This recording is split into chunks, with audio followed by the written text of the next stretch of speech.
Aku bersilaturahmi ke rumah temanku si Budi yang berada di Temanggung.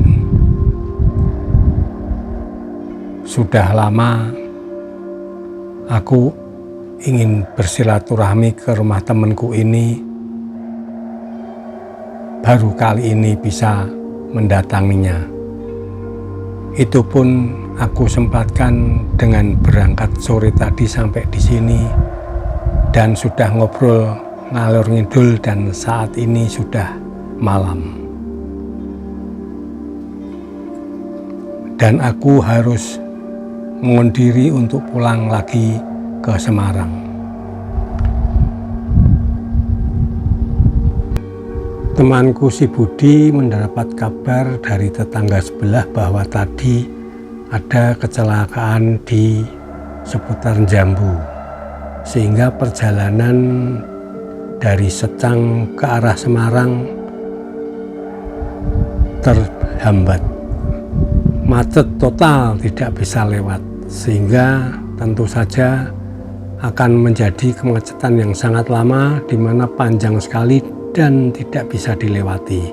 Harus menunggu sampai bisa dibebaskan jalan itu dari kecelakaan tersebut. Waduh, sampai kapan nih kalau aku sampai ke Semarang? Demikian kataku. Udah, aku mau lewat ke Kopeng saja. Demikian kataku ke Budi. Budi mengatakan, lu jangan lewat situ, kan lebih jauh. Kamu harus muter sampai Magelang dan naik lagi sampai Kopeng, terus turun ke Salatiga. Udah, kamu kan pernah lewat ketika siang hari itu, lewat Sumowono ke Bandungan langsung bisa terus cepat sekali sampai Semarang. Oh iya ya, pikirku. Oh iya ya, wah iya lebih cepat itu. Demikian. Aku pun memang tidak pernah melakukan perjalanan ini di malam hari, namun aku ketika siang hari udah seputar berapa kali melewati jalan ini. Oke, lewat situ, dan ini memang posisi sudah sangat malam. Sedangkan beritanya kemacetan yang ada panjang sekali, sehingga mobil banyak yang terjebak di situ, tidak bisa maju dan tidak bisa mundur. Untuk itu kutekadkan untuk melewati jalur melalui Sumowono. Udah ya Bud, terima kasih. Aku yuk dolan kembali ke Semarang ya. Ya, hati-hati ya. Oke, sudah kujalankan mobilku yang sudah tua untuk menuju ke Semarang melalui jalur Sumowono. Berjalan dari kota Temanggung memasuki ke arah Sumowono dengan tadinya yang perjalanannya cukup banyak rumah dan akhirnya memasuki ke wilayah yang pedesaan, ke wilayah di mana semakin lama semakin gelap. Kulalui dengan santai, kubuka kacaku karena sudah agak beberapa lama untuk menghisap udut. dan terasa nikmatnya udara di wilayah sini. Selesai, ku tutup kembali kaca mobil, ku jalankan, dan tiba-tiba hujan gerimis. Ku lalui jalan ini dengan santai, tidak ngebut. Semakin ku tembus kegelapan dan tidak ada mobil atau motor satupun karena memang suasananya sudah malam. Bahkan jalan yang tadinya ada kecelakaan, kok nggak ada yang mengambil jalur ini ya, pikirku.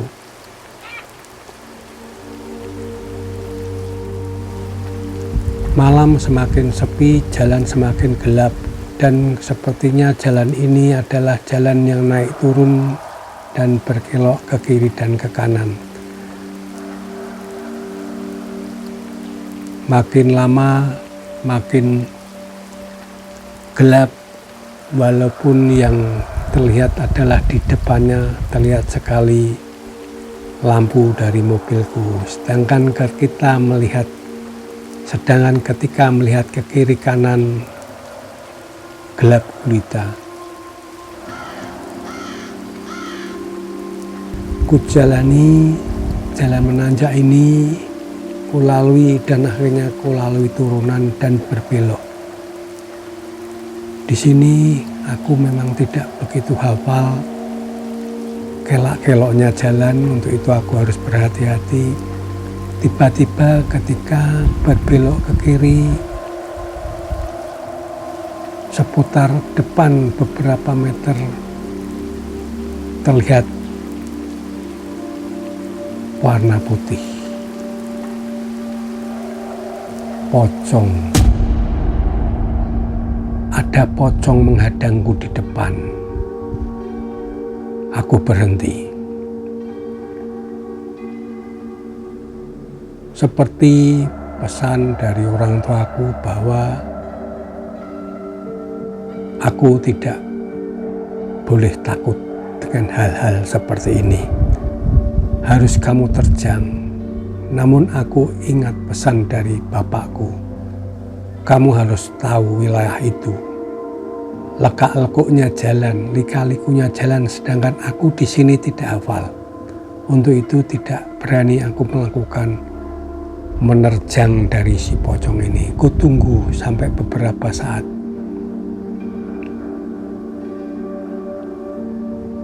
Akhirnya pocong itu menghilang dengan sendirinya.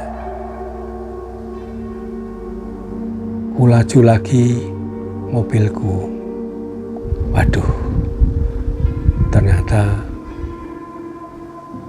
di seputar sini wingit ya. Horor juga ini. Banyak gangguan. Selang beberapa kilometer ke depan, hanya seputar 1 kilo, aku berjalan kembali. Pocong itu menghadangku. Aku berhenti. Ku berhentikan mobilku, lampu tetap kunyalakan. Dengan berdoa sebisanya aku, dan juga selalu mengingat daripada nasihat bapakku. Aku masih belum berani untuk menerjang pocong ini karena aku tidak hafal jalan ini. Arah kiri kanannya tidak hafal. Jalan ini tidak jalan lurus tapi berkelok-kelok naik turun. Dan di kiri kanan kalau siang kulihat ada jurangnya juga. Banyak jurang di kiri kanan di wilayah ini. Untuk itu, ku tunggu sebentar. Dan ku tunggu beberapa saat, mesin mobilku mati.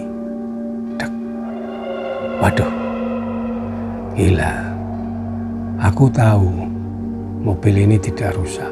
Walaupun mobilku tua, aku selalu rawat dengan rutin dan tidak pernah mengalami gangguan ketika aku perjalanan kemanapun. Walaupun sampai ke Surabaya pun, bahkan ke Jakarta, mobil ini tidak pernah rewel. Aku yakin ini digoda oleh pocong sambar gelap ini. Betul-betul sambar gelap ini.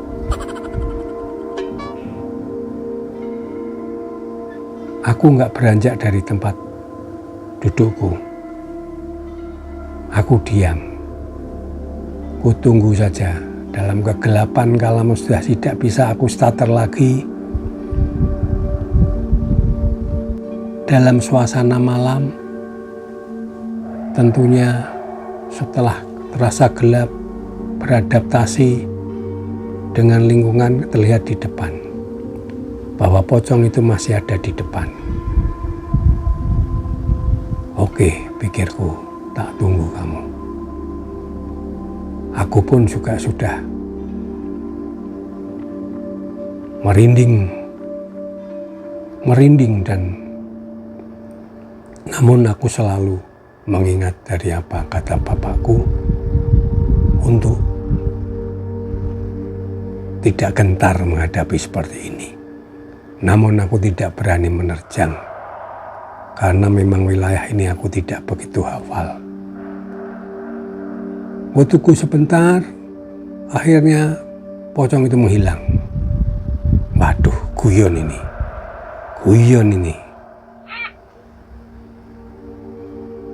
Ku starter mobilku, langsung berhasil. Ku nyalakan lampuku, ku jalankan lagi. Bismillah, jalan ke depan.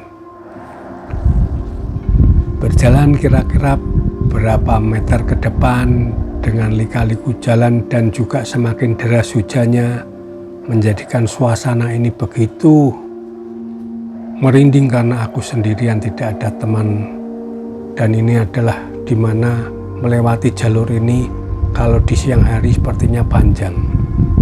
Tidak ada rumah kiri kanan, yang ada hanya kegelapan.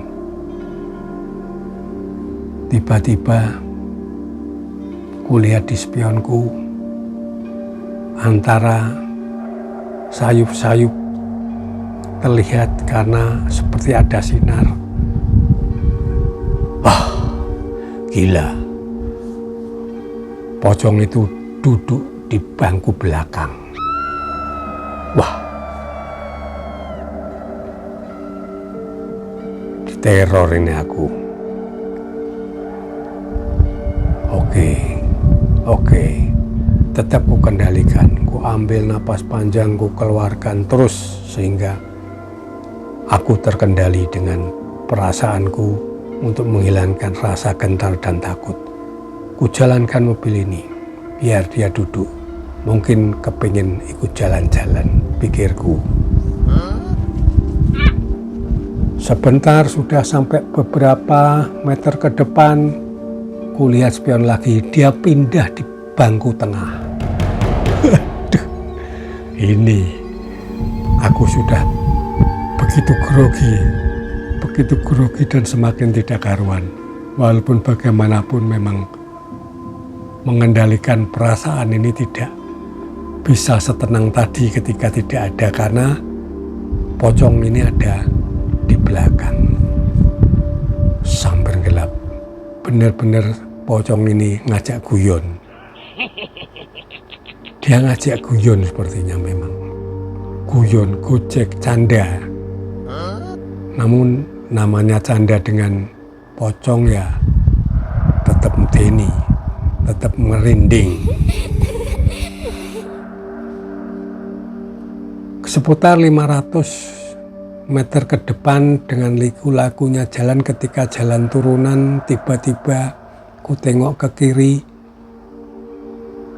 pocong itu sudah berada di kursi sebelah kiriku. Gila.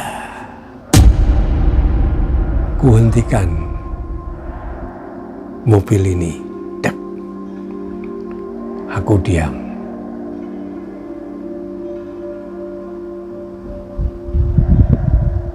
Kembali teringat ayahku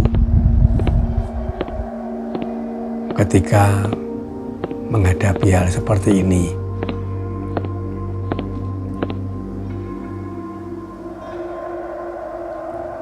Kutenangkan aku, kau ingat apa kata bapakku, dengan doa-doa dan juga dengan kata-kata yang selalu beliau katakan. Dan terakhir ku semprot dengan mengembus napas panjang, ku keluarkan dan ku semprotkan ke dia. Ku tiup, wah, hilang dengan rintian.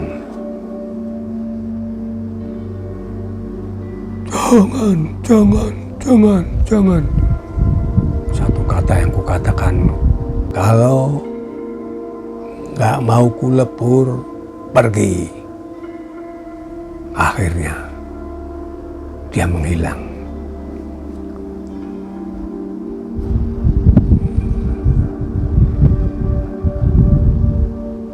Ku ambil seteguk air putih yang selalu tak bawa di sebelahku, ku minum. Ku jalankan mobil ini. Bismillah. Semoga tidak ada halangan lagi. Benar-benar pocong ini sambar gelap. Dia ngajak guyon, ngajak canda berapa kali. Aku harus menghentikan mobilku. Bahkan dia matikan mesin mobilku juga. Kulalui jalur yang paling rawan ini dengan kesepian, akhirnya sampai di Sumawono. Aku ke kiri sebentar, kebetulan ada kedai kopi yang masih buka dan aku membeli kopi. Kok belum tutup, Bu? Ya Mas, mau tutup sebentar lagi, katanya. Kebetulan tadi agak malas untuk menutup, kata ibunya sama bapaknya. Selesai, aku pamit untuk melanjutkan perjalananku Semarang. Dengan senyum yang ramah bapak ibu itu yang sudah sepuh. Hati-hati Mas di jalan, semoga selamat sampai tujuan. Matur suwun bapak ibu, saya pamit. Kembali ku laju. Ada bau-bau yang masih tersisa dalam perjalanan tadi ketika aku diganggu oleh pocong tadi. Namun ku buka jendela, terus berangsur-angsur hilang, dan kulalui Bandungan dan terus kulaju mobilku hingga Semarang. Sungguh ini pengalaman yang membuat bulu kuduku merinding. Tunggu cerita Mas Horizon de Costa selanjutnya. Selamat malam, salam hororisasi.